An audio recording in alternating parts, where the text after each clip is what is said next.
नमस्कार, news portal truth news पर आपका स्वागत है। बिहार में नगर निकाय चुनाव को लेकर जो संशय थी वह स्पष्ट हो चुका है। अब बिहार में ट्रिपल टेस्ट की प्रक्रिया के तहत जो राज्य सरकार ने आनन फानन में अधिसूचना जारी की थी उस पर प्रश्न चिन्ह लग गया है। सुप्रीम कोर्ट ने गुरुवार को एक्सट्रीमली बैकवर्ड क्लास कमीशन को जो डेडिकेटेड कमीशन के रूप में बिहार सरकार ने अधिसूचित किया था उस पर स्टे हो गया है।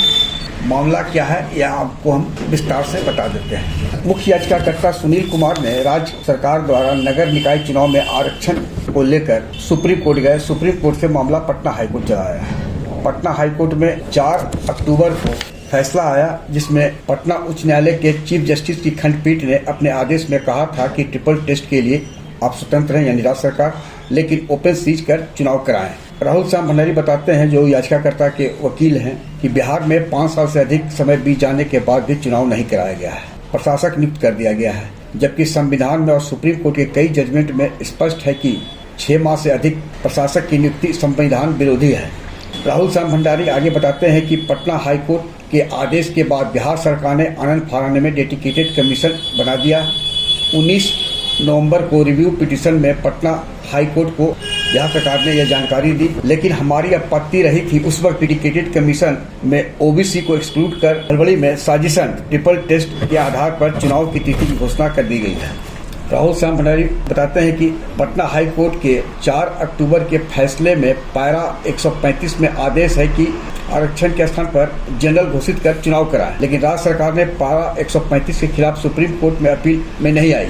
ऐसे में हाईकोर्ट का आदेश जनरल के रूप में चुनाव कराने का यथावत है। राज्य सरकार इसे क्रियान्वित नहीं कर रही है। राहुल श्याम भंडारी ने बताया कि इन्हीं मुद्दों पर गुरुवार को जो उन्होंने जस्टिस सूर्यकांत और जस्टिस जेके माहेश्वरी की खंडपीठ के समक्ष याचिकाकर्ता सुनील कुमार की तरफ से केस को मेंशन किया, क्योंकि 28 नवंबर को सुप्रीम कोर्ट के आदेश में इकोनॉमिकली बैकवर्ड क्लास कमीशन पर स्टे लगाया गया था और राज्य सरकार ने एक्सट्रीमली बैकवर्ड क्लास कमीशन के नाम पर डेडिकेटेड कमीशन की घोषणा की थी। राहुल श्याम भंडारी बताते हैं कि जस्टिस सूर्यकांत और जस्टिस माहेश्वरी की खंडपीठ ने 28 नवंबर के अपने आदेश जो कि पैरा 4 में सुधार करते हुए एक्सट्रीमली बैकवर्ड क्लास कमीशन पर स्टे लगा दिया है कि उसे डेडिकेटेड कमीशन के रूप में मान्यता नहीं दी जा सकती है। अब होगा क्या?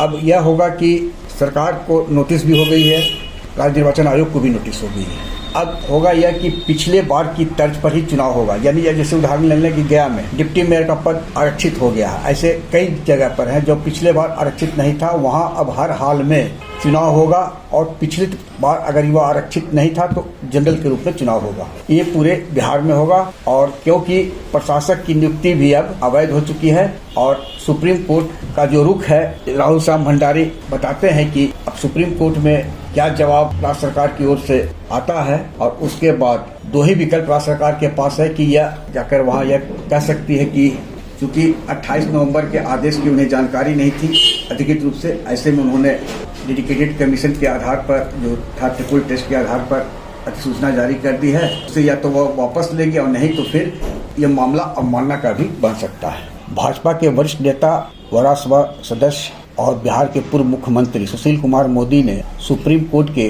कल के यानी गुरुवार के आदेश के बाद ट्वीट करते हुए ललन सिंह को टैग करते हुए यह पूछा है कि छपास बीमारी किसे है, पैरा 4 को गौर से देखिए, एक्सट्रीमली बैकवर्ड है कि नहीं।